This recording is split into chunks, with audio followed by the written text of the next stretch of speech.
Welcome, what is up? Thank you for tuning back into the Chaos Lair. Of course, I'm Chris Chaos here with the 411 Monday Night Raw for July the 3rd, 2017.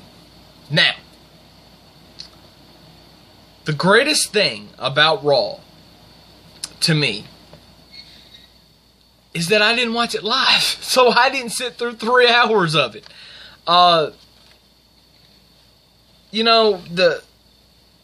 Everything was pushed for Sunday, with the exception of the Cruiserweight title, and I'll get on that at the end of the video.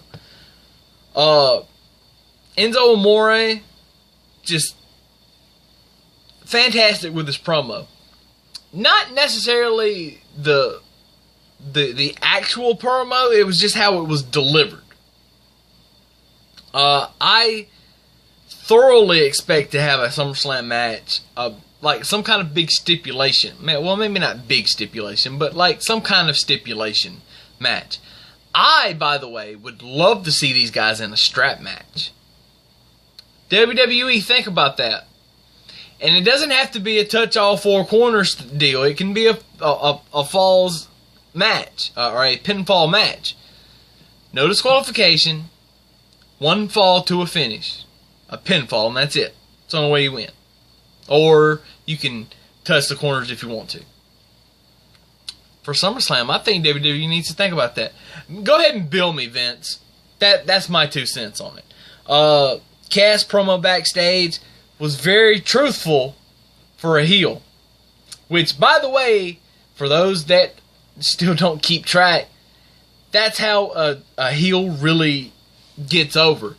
Is he's very honest. He just says it in a disheartening way. Or in like a cocky, arrogant way. Something to think about. The women's match, I didn't get to see the end of it because of storms here in the area. My satellite got knocked out. I do know that Sasha Banks and Bayley defeated Nia and Alexa because of the backstage with Alexa. I guess I need to go back and look and see what else happened, see if I missed anything else. Cedric Alexander beating Noam Dar. Magnifico. Ooh, so great for Cedric to be on Raw. I cannot wait. I'm hoping that Cedric finally gets a shot at the Cruiserweight title at SummerSlam. I want to see it. I want to see Cedric win that title. And I think he is the guy that will really elevate. Neville's done a phenomenal job as the Cruiserweight champion. I think Cedric can elevate it just because of the traction that Cedric can get once they really start pushing that. And in my opinion, they should start pushing that on Monday night after the pay-per-view that will not ever be said by me. The Miz TV is just great. Look, Miz talks about Alonzo Ball, and of course being in Phoenix, they're going to cheer because they hate LA. And then he turns it around. This is how good of a heel Miz is. He turns it around, but not as good as, or not as bad as Steve Nash is for Phoenix. So there you go. I love Heath Slater getting thrown into this mix. Intercontinental title, Miz and Slater. Of course, Miz needed to get the win. Just, him and Ambrose still has their beef. Ambrose on commentary was pretty interesting, actually. Pokes fun at the pay-per-view name, which everybody has, let's just face it. And then he puts over The Miz. He really goes out of his way, I feel like, to put over The Miz, which, I don't love, because these guys are in a heated story. I don't love even a babyface putting over a heel on commentary, and it happened again later in the night. The Hardys did the same thing to Cesaro, or for Cesaro, while they were on commentary. I don't love it, but I don't hate it. And I understand, because certain things with the business always changing, that's just one of the things that change over time. Seth Rollins defeats Kurt Hawkins. I don't know what to say. At least they're using Kurt. At least he's on TV every week or every other week, and he's doing something. Yes, it's squash matches, but he is getting paid. If I was in WWE. I would rather go out and have a squash match and job out to everybody every week instead of just sitting back and catering. You know, just not doing anything. Just sitting back, I ain't getting used again. I think I'll just sit here and watch the show.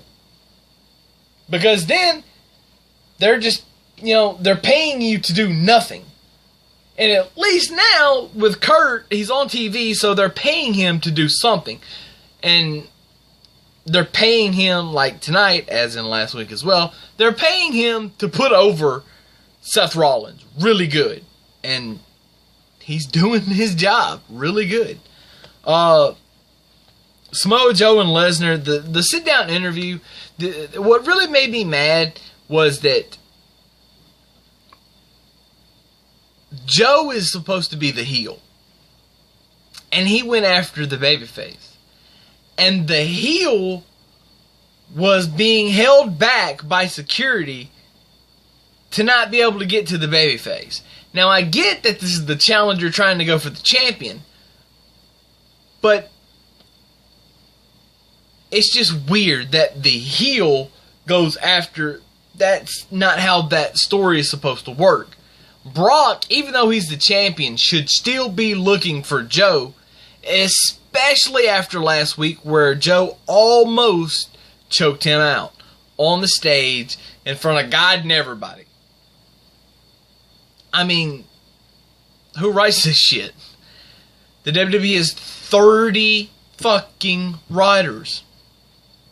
And they can't get it right. Because these guys are Hollywood writers. They're not pro wrestling writers. Aside from Stephanie McMahon and probably Triple H having some input. And of course Vince having input. But I think Vince, as far as pro wrestling, has lost his touch. But I'll get on that at a later date. Finn Balor and Cesaro. Well, first I need to talk about the Bray promo in the desert. Really? Bray? Chaos? Come on. Why is everybody... Seems like at one point or another, everybody throws out chaos. Find another word! I need to trademark the name, the being that is chaos. That way, nobody can use it. You have to give me money. I need to get on that. I should have already done it. Finn and Cesaro. Finn beats Cesaro, but look, the Drifter comes out. The Hardys were on commentary. They leave commentary. They get into it with Sheamus, who's already out there, and the Drifter, and Finn comes out.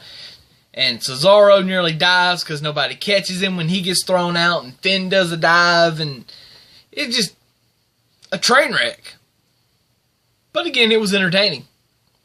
I hate that those two are not having a match on Sunday. And then Strowman beats Apollo Crews, which was a really good match. And then Roman Reigns appears out of nowhere, well, out of the ambulance that was there, after Braun throws Apollo in it, and then spears him through a table off the stage. Which Braun gets up, and then Roman gets up, and then they're kind of like going their separate ways. And then they just cut the feed. I don't know. It's a weird ending, but I'm not going to throw a huge flag on it. Maybe a baby flag. The pay-per-view, to me, looks stacked. Sasha and Alexa for the women's title. Cesaro and Sheamus versus the Hardys for the tag titles for now in a 30-minute Iron Man tag team match, which should be interesting. The Miz versus Ambrose for the IC title. Of course, Joe and Brock for the big red belt. And I almost said it. I've said it a couple of times, even though I always said I would never say it, but I did. I'm trying my best not to say it now. Rollins and Bray, Enzo and Cass, and Neville and Tozawa, it's on the pre-show.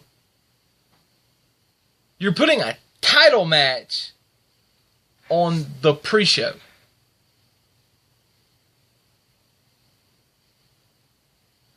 Why even have the match? You should really just scrap that match. I'm telling you, here's another really good idea for the WWE. Scrap that match, have it on Raw the next night. Do Finn Balor, or no, just do Goldust and R-Truth on the pre-show. Because that way at least their stuff can continue. And, nobody's going to throw a flag for them being on the pre-show. Anyway, the pay-per-view looks stacked. I can't wait to watch it. Make sure to tune back in tomorrow night. Now, don't go to my... Normally, I'm plugging away my Twitter. And go to follow me at The Answer Chaos. But don't expect, like tonight, for me to live tweet tomorrow night during SmackDown. It's the 4th. And even Chaos has got to take a day off. So, until Sunday, the live tweeting probably won't happen. But, always, always, always check out the Twitter. Because I've always got something floating around in this head that has to come out. And usually when it does, it's usually pretty much gold. So there you have it. Until Sunday, we'll later judge this show. For now, it looks good. I hope it really turns out good. It's all about the creative, though. Anyway, until next time, deuces. Chaos out.